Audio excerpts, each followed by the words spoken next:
Hey everybody, welcome back to Money Made Simple with Oakwood Wealth Partners. My name is Nick Lockwood, and I'm joined here by my dad, Mike Lockwood. Dad, how are you today? I'm doing great, Nick. I'm Good. doing great. This is our third episode. The title of the episode is The Financial Questions Employees Ask and Employers Don't Expect.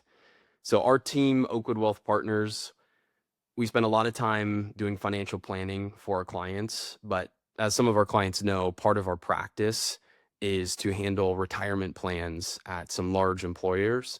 And so today we thought we would spend a little bit of time talking about that side of our business and go through some things that employers maybe should be thinking about or just topics that they should be addressing with their employees. And then we'll also spend some time discussing questions that employees have that we often get asked as it pertains to their retirement plan benefits.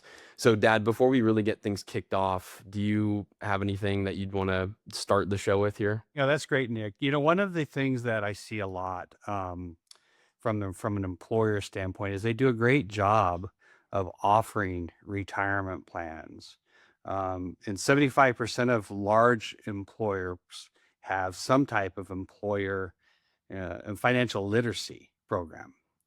But the trick is there's a difference between financial literacy and financial wellness, and we'll talk a little bit about that today. So that's kind of where I want to go and make sure that from an employer standpoint, they're not missing the boat on what their employees are looking for.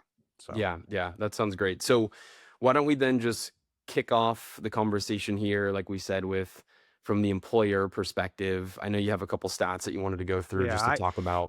it's I did a talk in Hollywood with Jack Canfield, and I was on stage, and this was our topic was what are employers doing right and what are employers doing wrong with their employees from a financial literacy standpoint. Let me give you a couple stats that I actually quoted that day.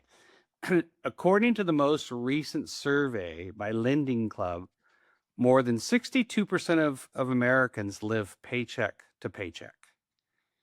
Even more telling is for workers making over $100,000 a year, 48% of those are living paycheck to paycheck. And when I first read that to me that was astounding. And from an employer's perspective, you think about it from an employer, that financial stress can lead to distracted employees, decreased productivity, higher turnover rates. And so again, employers are doing a great job offering retirement plans, but they're not quite getting to the budgeting questions and all the financial stress that the employees are having in answering some of those questions. So that's kind of in fact, let me give you another quote. From those employer standpoints, according to the 2023 PwC survey, $4.7 billion is lost annually in productivity due to financial stress. 63% of those employees say financial stress actually affects their work, and 44% feel there's a promising future for them at their employer. That means almost half are looking for new jobs because the stress is just stressing them out. You add the stress of the job along with the financial stress at home and nobody to talk to. That's what's affecting it. So, um, So, what then, as an employer?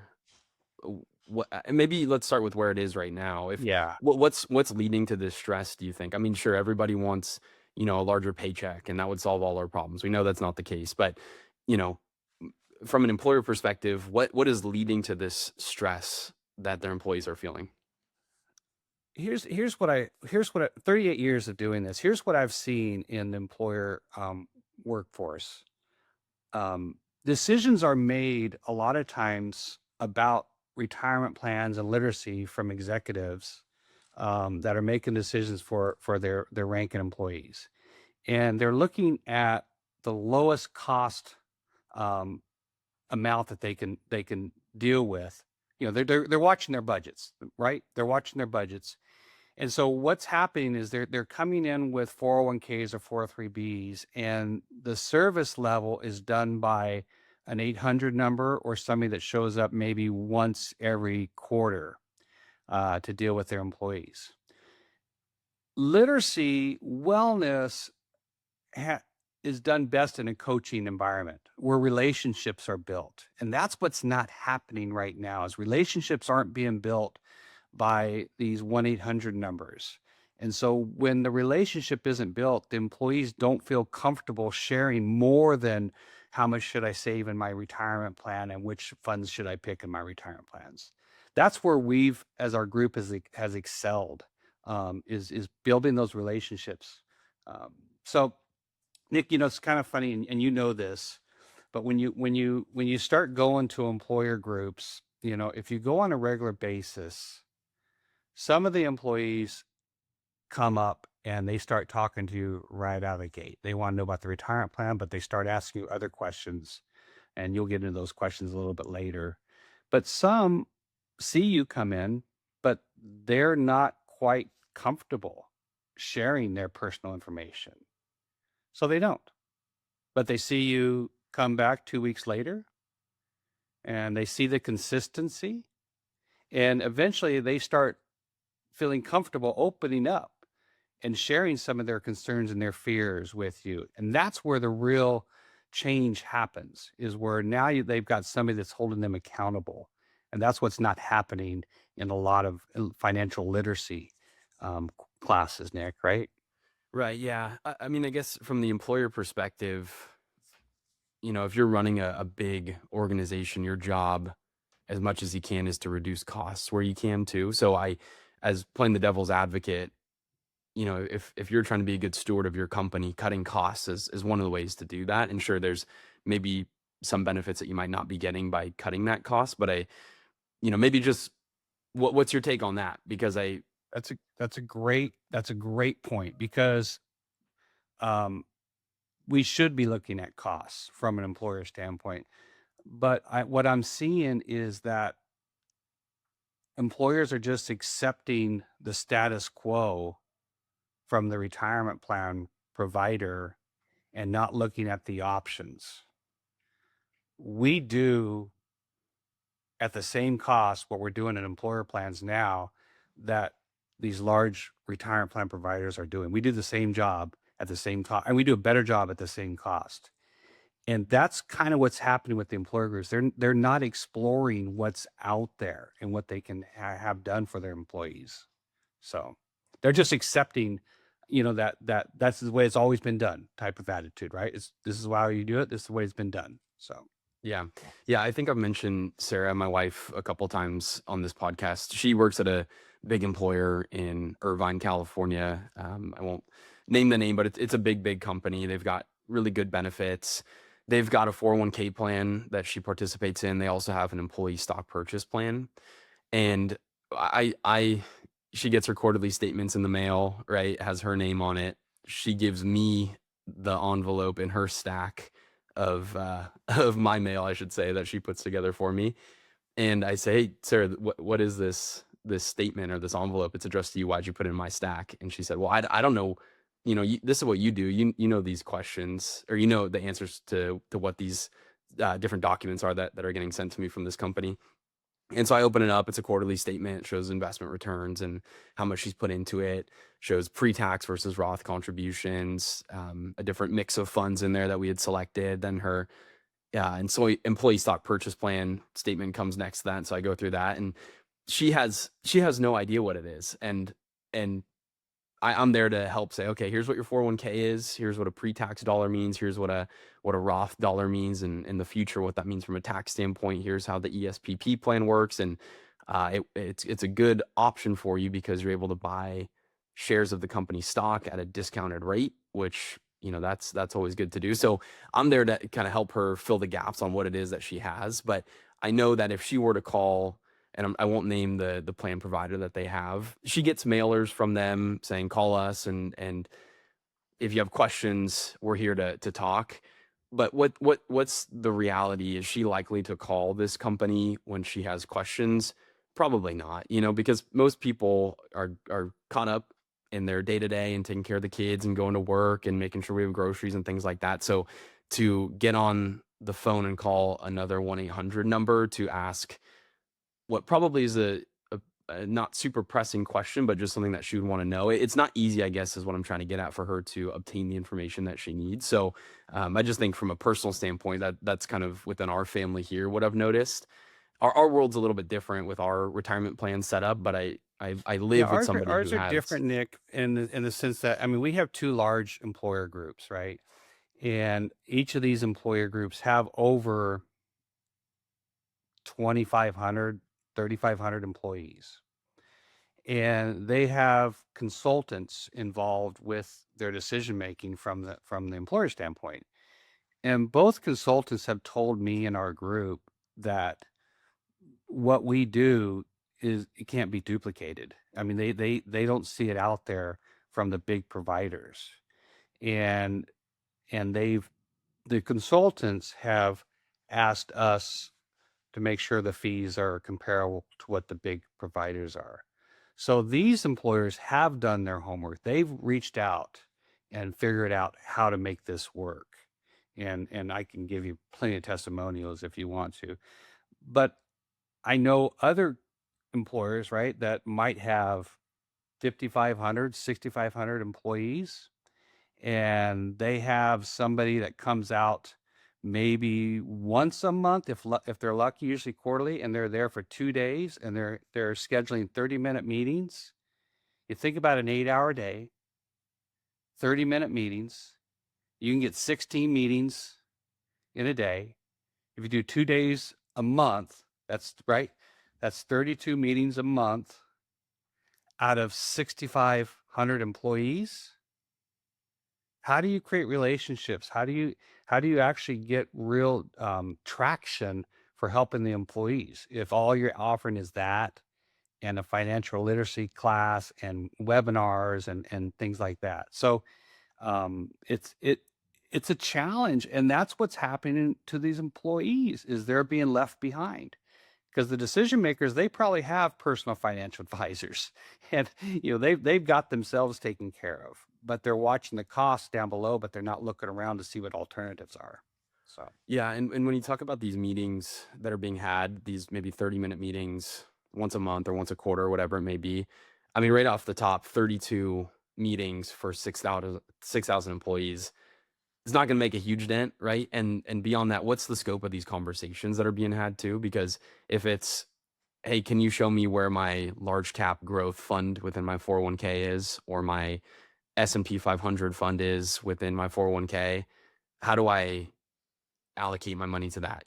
Okay, that's part of the picture, but what about pay raises that are coming, and how to take those pay raises and save for future expenses that we're going to have, like sending kids to college or buying a house or paying off student loans, whatever it may or be. helping And with or helping with tax adjustments when right, you right. start saving more into retirement. And when those 30-minute meetings, you think about it, it's only 30 minutes. So what can you do?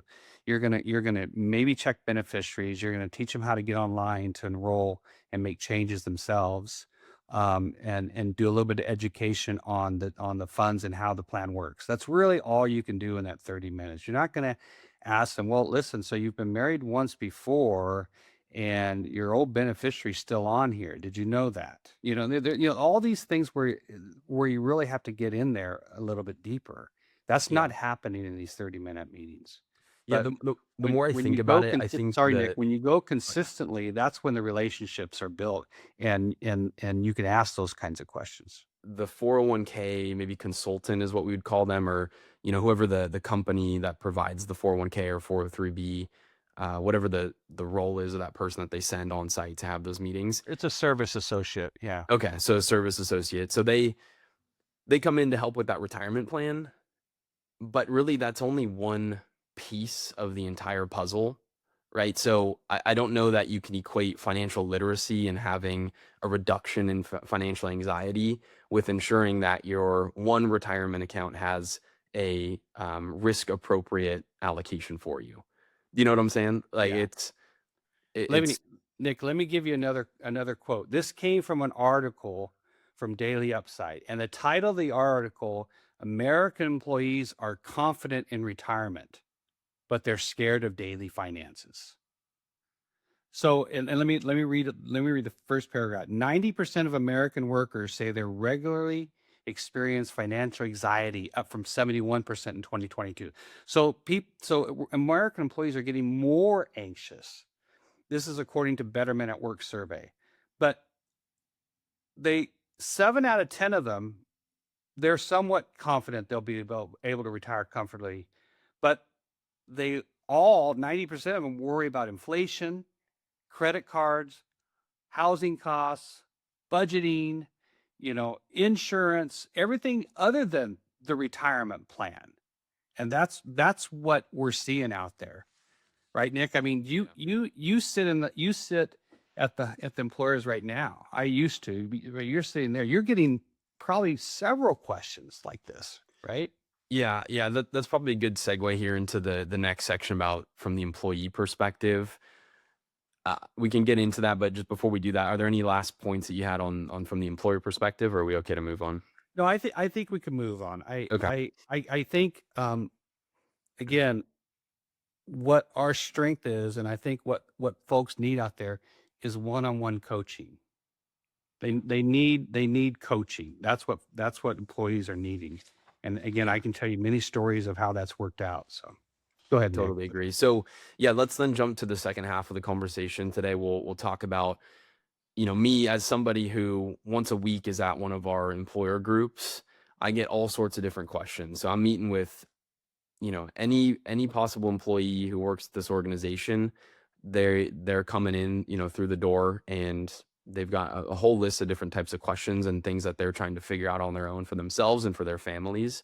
And so I really appreciate that role within my job, because it's a unique position for me to be able to meet people exactly where they're at and at least give hopefully somewhat helpful information to help them make better decisions that go oftentimes well beyond the scope of just the investment allocation or changing a beneficiary on a retirement account. So I think what we'll do here is I'll just read through some questions that we get. It's going to be, I don't know, 10 or 15, I think, that we listed here. We're not going to have time to answer all these questions, but we do want to give some kind of quick actionable takeaways for folks who are listening.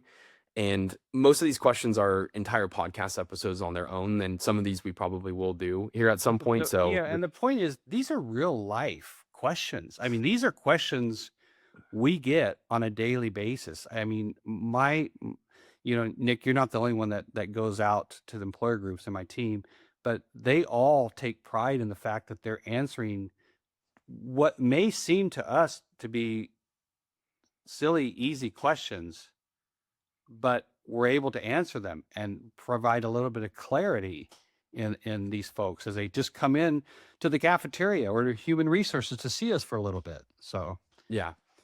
So here's a list of questions. And again, this is just thrown together really quickly just to give you a sense of the types of questions that we get when we're working with employees at these organizations. So how much should I be contributing to my retirement plan? That's a super common question we get.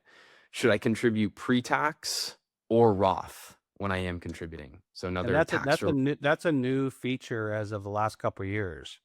So that's another complicated question. Yeah. Yeah.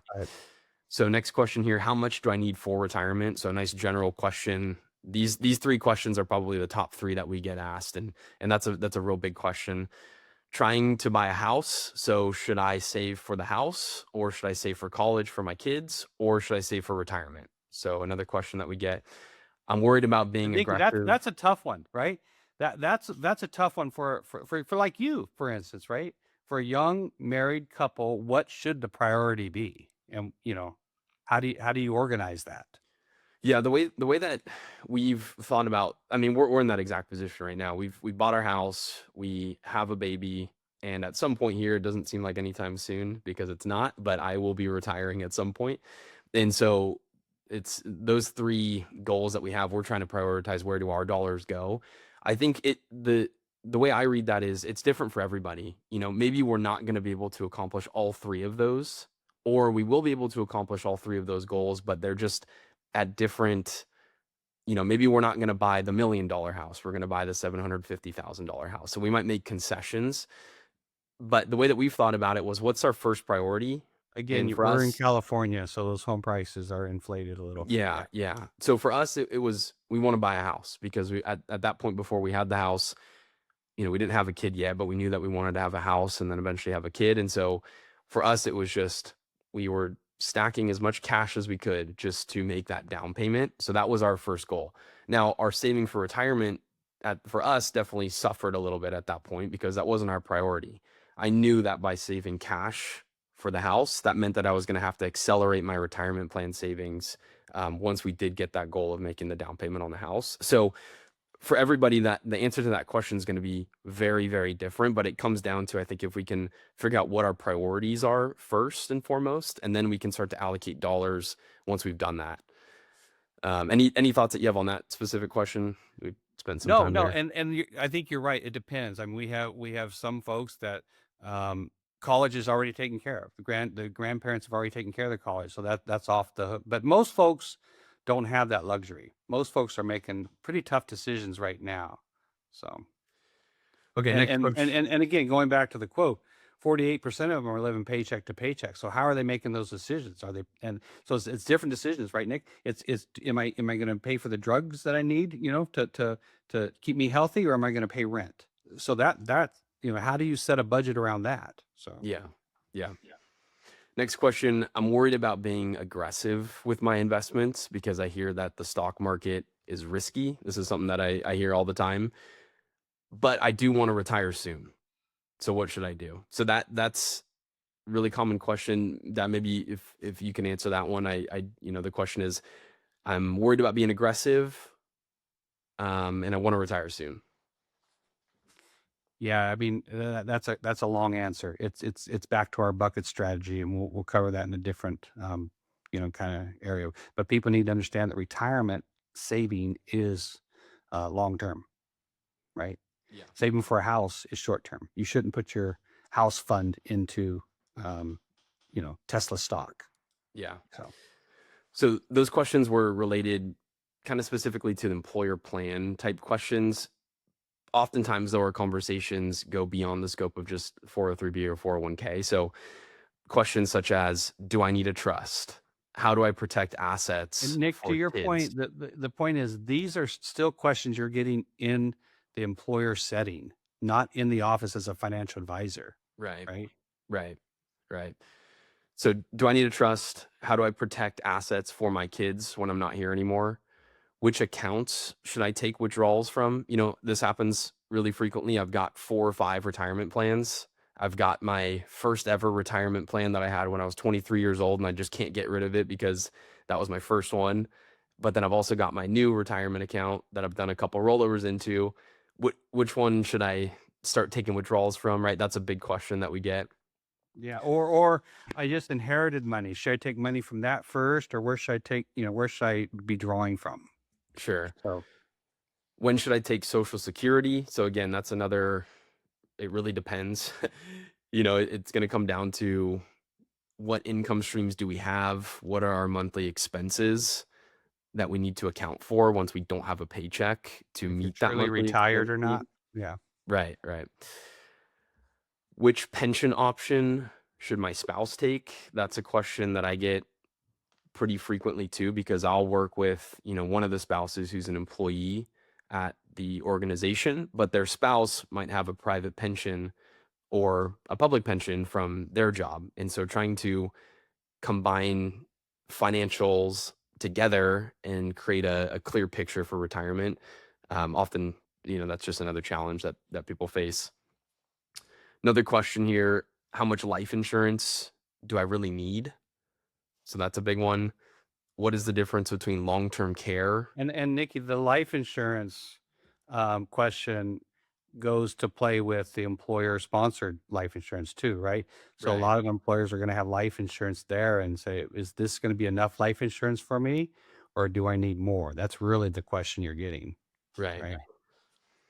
So what is the difference between long-term care insurance and health insurance? So especially as people get closer to retirement and they start aging, right? We start to get worried about health concerns. Not that we're not worried about it when we're 30, let's say, but especially as we get older, it becomes a big priority for us to address. And so answering questions about long-term care insurance versus health insurance and where there might be gaps becomes really important.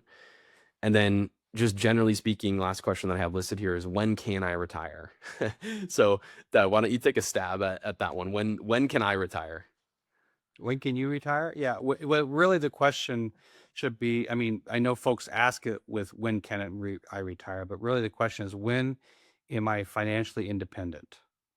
Right. And the reason I say it that way is because some folks have the money to retire, but they still enjoy their job.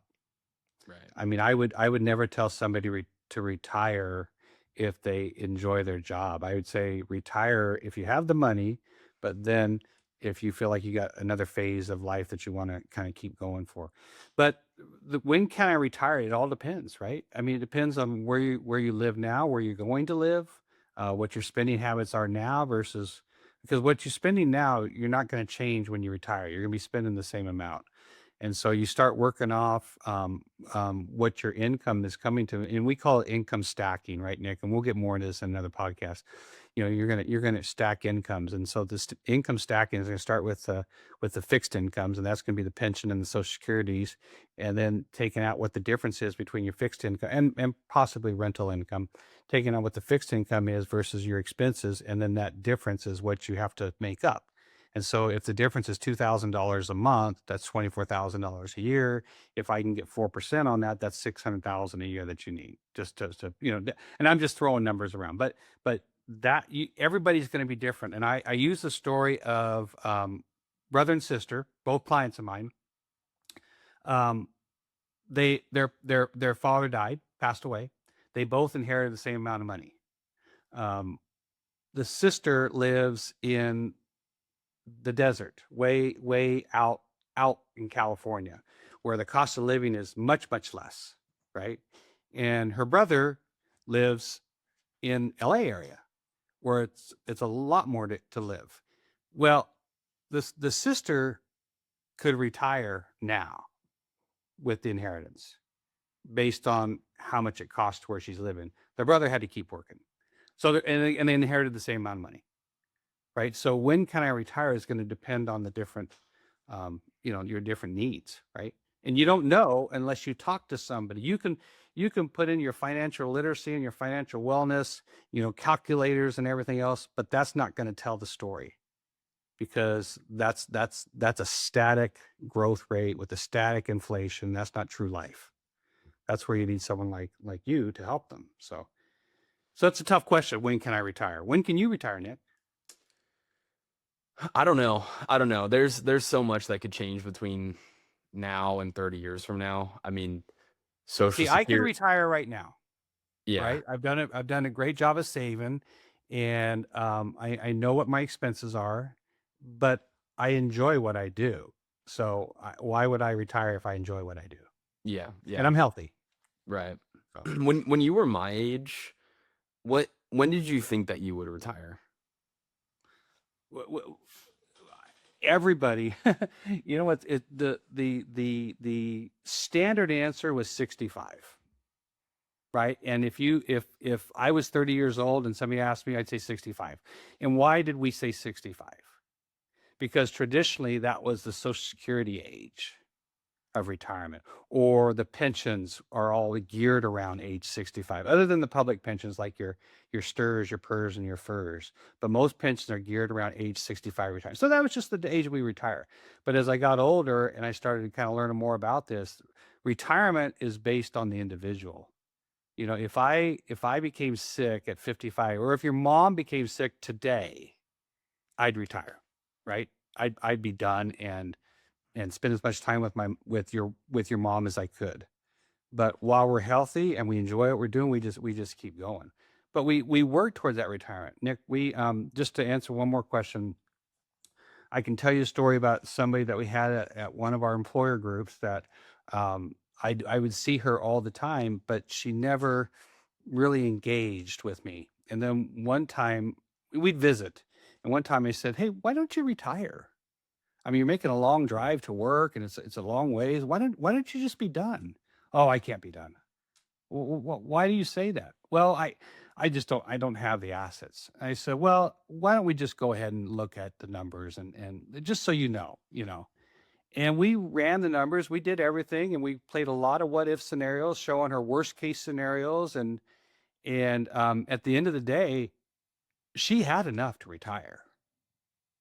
And I said, what do you think? And she was surprised. And she did. She retired 2 months later. And she had the income, and her goal was to go visit her sisters all over the world. She had 4 sisters and lived everywhere. So she went and visited her sisters and did all her to-dos, so to speak. And I saw her, 2 years later. We would review her stuff. And I said, what are you doing now? She's like, well, I'm working again. I go, you're working? She's like, yeah, I need the social interaction. And now I ride my bike to work. I don't drive, 50 minutes one way. And so it's enjoyable. But she never would have taken that step forward to look at that if we hadn't built a relationship around it. She could still be working, making the drive, for all I know, or retire a heck of a lot later than that. But she got to spend time with her sisters, which was really important. Sorry, Yeah. I get off on tangent, but we've got so many great stories about these folks, So Yeah, I know we do.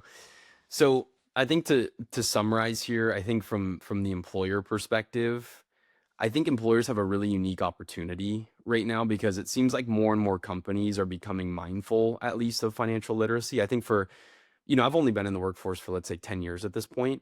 But even when I was first starting out, it didn't seem like there was as much conversation around financial literacy and financial wellness. And it seems like in recent years, that really has become more of a priority from these organizations. So I think things are trending in the right direction, which is really, really good to see because I think of a lot of my friends who are not in this industry. I know they have these questions and they can always call me to ask me questions, but it'd be great if their employer kind of offered some sort of coaching for them. Um, so yeah, it's great to see that it's starting to become a yeah, priority. Nick, let me read a definition. I looked this up. Financial literacy is the knowledge and understanding of financial concepts. Okay. So a lot of employer groups are offering financial literacy. It's the knowledge and understanding. But while financial wellness is the actual application of that knowledge, right? And so folks are seeing it, but they're not applying it Mhm. to their search. So that's where coaching comes in. And this is where employer groups that have used coaching have really excelled. Financial wellness and coaching focus on improving individuals' financial health through personalized guidance on budgeting, debt, saving and investing, aiming to reduce stress and build stability about teaching money. So that's kind of the idea around what employers need to kind of take that next step up, I think, and follow suit. Just find out from an employer standpoint, just find out what the cost is. Just reach out, right? Yeah. Yeah, From yeah. I from an think yeah. employee standpoint, Nick. Yeah. Yeah, just to go back on that, it's like I was saying, things are trending in the right direction as far as being mindful of that financial literacy. Right. But like you said, there's another step to take or another gear that employers really have the opportunity to take to be an employer that employees know cares about their wellness, if that makes sense. It's like you said with financial literacy versus wellness. It's one thing to know the difference between a bank account, a TOD account, and a 401k.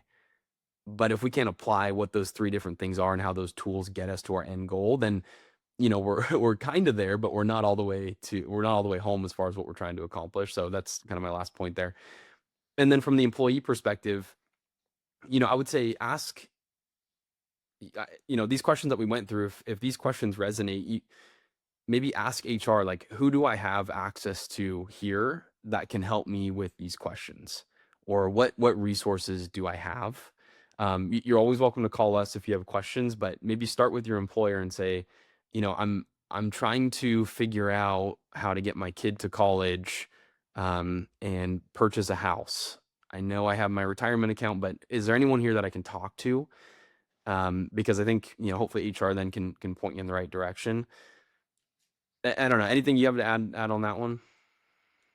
Um, no, I just I take pride, and I honestly I love what we do, and the fact that we help so many people. I mean, I've been told so many times, my legacy will be those that I leave behind, and that I've helped, along the way. Not just from my kids, but from all the employees that I spoke with. Nick, if you'll bear with me, I've got one letter to read. I've got lots of letters, but I got one letter to read from an employee to our group. It just said, just a quick thank you note to the team for the fabulous pecan pie. We send pecan pies out to some of our clients that we will surely enjoy with our family. But most of all, we are very grateful for the gift of financial security and peace of mind that you've given us through the years. Retirement is probably the most frightening experience one goes through in life. But with your expertise and help, we have peace of mind knowing we will continue to have a good life, even though we are no longer in the workforce. We've enjoyed traveling the last 2 years since I've retired, and I share so many fun memories with each other. We share so many fun memories with each other. I know that we're doing a lot of traveling, but with my husband's diagnosis of Parkinson's, we figured we'll get the traveling outside USA done while he's comfortable enough to fly and do a lot of walking. We just got back from Kauai where we did a zip lining tour, had the best time. We've been enjoying our 2 grandchildren, 23 months and 18 months, and we'll soon have a third one in 3 weeks. So life is good. These are the kinds of notes that it kind of warms your heart of what you did, because this was another person that was afraid to come talk to you, right, about retirement planning. And once they did, because retirement is the most frightening experience you can go through. One of the most. I know there's a lot of frightening experiences, but that whole engaging and thinking about retirement and what's the next steps and what's the next phase and where's the income coming from and the replacement. All of a sudden, I'm not going to get a paycheck. What do I do? Right. And so for us to kind of bring a little bit of clarity to that, I think that's one of the beauties of what we do. So, Yeah. Well, on that note, I think we'll wrap here. As always, if you'd like a copy of my dad's book, The Decision Decade, feel free to email us. You can go to our website at oakwoodwealthpartners.com, and a pop-up will come up and you can fill out your name and email, and we'll get you a copy of that book sent out. It's a really good book to go through a lot of these topics that we're going to start going through in these coming podcast episodes. We hope you got some useful information out of the episode today. Dad, anything to say before we close here? No, Nick, I appreciate your help here. I hope we got a message out to you. Stay tuned. We got plenty of topics coming through that I'm sure you'll find interesting. I'm thinking in 2 or 3 podcasts we're going to start having guests come on, Nick. Okay, on particular topics that we want to show. I mean, we might have an attorney come in, talk about the difference between will and a trust. I mean, there's a lot of things that we'll kind of get into. We covered a lot today, so we wanted to go through from an employer perspective some of the things that we're seeing, some of the things to be aware of if you're an employer trying to take care of your employees and make sure that they have financial wellness. We also talked through, as an employee, some of the questions that you might have, and we covered a lot, so there was no way that we can get into all of the specific answers because, like we said, a lot of the answers are, it depends, right? But in the future, we want to go through these different topics in some detail to bring some real clarity around specific questions that you may have.